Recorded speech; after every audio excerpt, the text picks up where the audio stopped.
Hello and welcome to a special edition of the State of the Fleet Industry video series produced by Automotive Fleet magazine.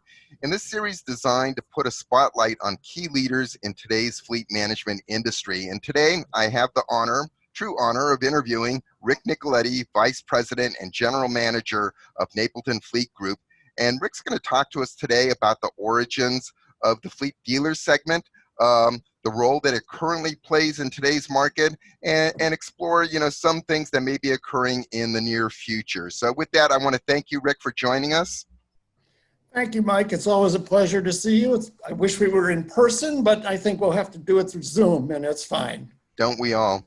So hopefully that day's not too far in the distant future. Agreed.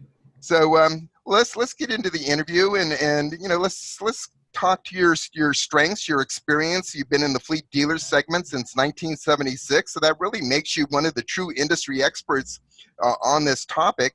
And based on your early experience in this segment of the industry, what do you think and what do you identify as the key milestones that influence the evolution of the fleet dealer segment over the decades to where we are today? Well, in retrospect, when I look back now to when I started in the business, I was really very lucky because I ended up beginning with a man who was a real, pioneer in the industry, Don Fenton. Mm-hmm. And one of the things that I learned from him and saw him do was the fact that you always had to move forward with what you were doing. And the interesting thing was when I started, fleet was a whole different thing. It was regional, controlled by regional dealers, regional lessors. But by the mid to late 70s, it morphed into a more national program when the manufacturers started allowing dealers to order and drop ship vehicles for courtesy delivery. That was one of the true milestones of changing the business from regional dealers to national dealers who could now order a vehicle, drop ship it to a driver in Los Angeles or Denver or wherever. The other thing that came along right after that was some of the bigger lessors then went to the manufacturers and asked if they could order directly. And the way they did that was through secondary dealer codes, where a dealer, they would go to a dealer, the dealer would agree to give them a secondary code, they'd be paid a nominal fee per vehicle. And that changed the business again in the late 70s, early 80s. The next milestone I see was probably late 80s when you started to have the consolidation in the lessor part of the industry. I mean, I remembered when there were probably 40 regional lease companies out there, and after about a 5 to 8 year period, it was down to 8 or 10 that were now national lessors. Of course, those lessors then became, in the 90s, fleet management companies where they took on more than just leasing. On the dealer side, dealers in the 80s began to start purchasing other makes. So they had now had not one dealership, but 3 or 4 or 5. And so that dealer who was selling Chevrolets in the early 80s was now maybe selling, fleet dealers selling Chevrolets, Oldsmobiles, Pontiacs, Buicks, a much wider menu of vehicles for customers. Mm-hmm. So it was a time of that 20 years or so from mid 70s to mid 90s was really a big change in how dealers operated, and it went from a regional business to a national business. Yeah, that's an excellent summary and excellent milestones. One thing that came to mind that you didn't bring up there, and it was a trend that was happening more in the 90s, was this whole unbundling trend. And I think fleet dealers were really a leader in that area and is presenting it as an alternative to fleet. Yeah, it was, because a lot of fleet dealers were doing business with corporate fleets who own their vehicles. And in order to continue doing business with them, we had to offer something other than just the sale of the vehicles. So we partnered with, remarketers. We even partnered with some fleet management companies to offer back-end services, maintenance management services and things like that. So yeah, it was that whole unbundling. And to this day, there are some customers who still utilize that. Mm-hmm. Very true. So it's So that's an excellent summary of bringing us up to today as the evolution of the fleet dealer segment. So that leads us to the next question. What role do fleet dealers play in today's market? I look at fleet dealers as being two distinct groups here. There Okay. are a handful of national fleet dealers who are still selling to corporate fleets and distributing their vehicles across the country. And those fleets tend to be, they can be small, they can be medium, they can be large fleets. And they're, in a lot of cases, they're doing managing the upfitting of vehicles, making sure the vehicles are delivered, titled, registered, even assisting in disposal of used vehicles. That's the national fleet group, which is a small group of dealers, or dealer groups, really, at this point. The other side is what I would call commercial dealers. These are regional or local dealers who the manufacturers, Chevrolet, Ford, Nissan, Ram, have all spent a lot of time and energy to get these local dealers to understand the importance of commercial business, having the right trucks in stock to handle that local HVAC company or the local contractor who needs vehicles and have them ready for them and sell them to them. So I see it as fleet now as being two distinct groups. There are obviously more commercial dealers than there are national fleet dealers. There's only a handful really doing that on a national level. And the national dealers national fleet dealers are selling primarily to corporate customers who still own their vehicles, and to a second tier of smaller and medium-sized lease companies who need that purchasing ability to be able to distribute their vehicles all over the country when they have a customer that needs a vehicle in LA or Chicago or wherever. So I see that as being two separate functions in the dealer world right now.